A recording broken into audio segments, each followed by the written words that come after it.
iyadoo oo maanta xarunta golaha wakiilada Soomaaliland si rasmi ah loogu doortay shirgudoonka golaha wakiilada Soomaaliland ayaa haddaba bulshada ku dhaqan magaalada Boorame ee xarunta gobolka Awdal oo makarafoonka la dhex qaadnay ayaa waxaan wax ka weydiinay ay u arkaan aragtidooda ku aadan shirgudoonka cusub ee la doortay iyagoo arrimahaasi ka hadlayana waxay yiraahdeen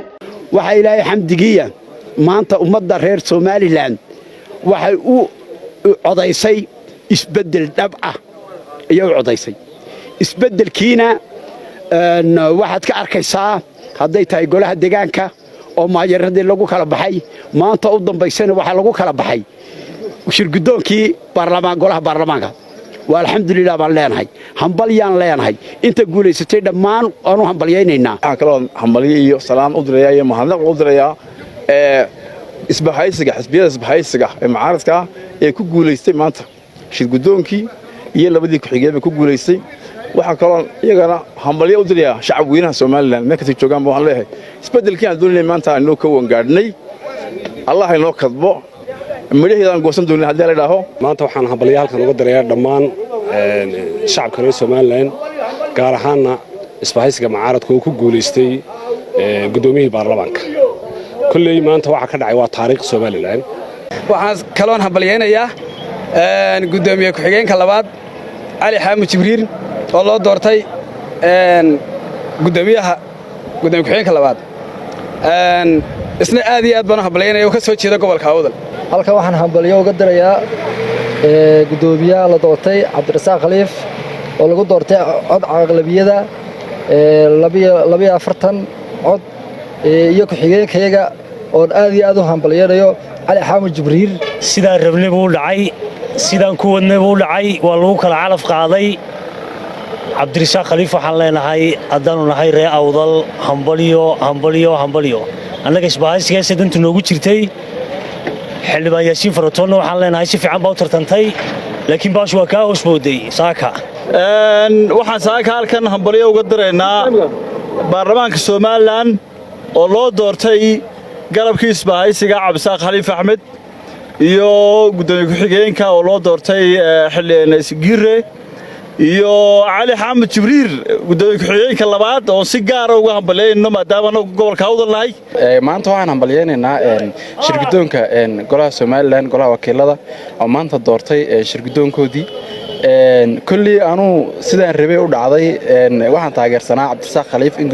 gudoomiyaha koowaad loo doorto ka labaadna ninka loo doorto in loo doorto ayaan jeclaa iyo Ali Xaamud maanta waxaan halkan ka hambalyeynayaa shirgudoonka golaha wakiilada ee Soomaaliland ee ku guuleysteen Cabdirasaaq Khaliif iyo Ali Xaamud Jibriil gaar ahaan waxaan halkan ka taageerayaa oo gobolkayga matalay Ali Xaamud Jibriil waanu hambalyeynaa hambalyo gudoomiye raxiim halkan waxaan ka salaameynaa oo hambalyeynaynaa shirgudoonka baarlamaanka ee maanta guuleystay ee xisbiyada mucaaradka halkan hambalyo aad iyo aad gudoomiyaha iyo gudoomiye ku xigeenka Ali Xaamud Jibriil hambalyo marka hore ilaahay yaa mahadleh ilaaha nagu guuleeyay inaan ku guuleysano golaha baarlamaanka saddexda ku xigeen gudoomiyaha koobaad labaad iyo saddexaadba ilaaha nagu guuleeyay yaa mahadleh waxaan hambalyeynayaa xisbiyada mucaaradka gudoomiyaashooda Cabdiraxmaan Ciro Faysal Cali Waraabe iyo dhammaan taageerayaasha labada xisbi qaran ee mucaaradka waxaan aad iyo aad u hambalyeynayaa dhammaan 2 xildhibaan ee maanta loo dhaariyay baarlamaanka Soomaaliland waxaan si gaar ah u hambalyeynayaa labaad Master Ali Xaamud Jibriil aad iyo aad baan u hambalyeynayaa ilaahay xilka lagu dhaariyay ha kugu asturaan laahay halka waxaan hambalyo iyo tahaniyad uga gudbinayaa shirgudoonka cusub ee golaha wakiilada Soomaaliland oo maanta si sharaf leh loogu doortay xarunta golaha baarlamaanka ee Soomaaliland ee Hargeysa الرحيم maanta waxa farxad weyn ah in maxaan dhahdayay maanta ay guushi ay gaadheen xisbiyada labada xisbi mucaarid oo inta runta ahaantii la doonay inay dadku sida isku kaashadaan isuna tagaan hadii aanay iskaashan lahayn arrinkaas ma dhacin waxa aan hambalyeeynaa qaabka quruxda badan ee ay u dhacday sida aan maxaan dhahdayay guushi loo gaaray waxaan oran lahaa waxaan u hambalyeeynaa labada maxaan dhaday gudoomiyaha iyo gudoomiyaha ku-xigeenka garabka labaad ee ay min garabka labaad ee u cid ka soo baxay kaas oo ah xisbigayga waxaan leeyahay shirgudoonka golaha wakiilada loo doortay ee Soomaaliland uma hambalyeynaya marka ugu horeysa waan u ducaynayaa waxaan ugu ducaynayaa inuu Ilaahay ku astro xilka la saaray ee golaha ay u doorteen shirgudoonka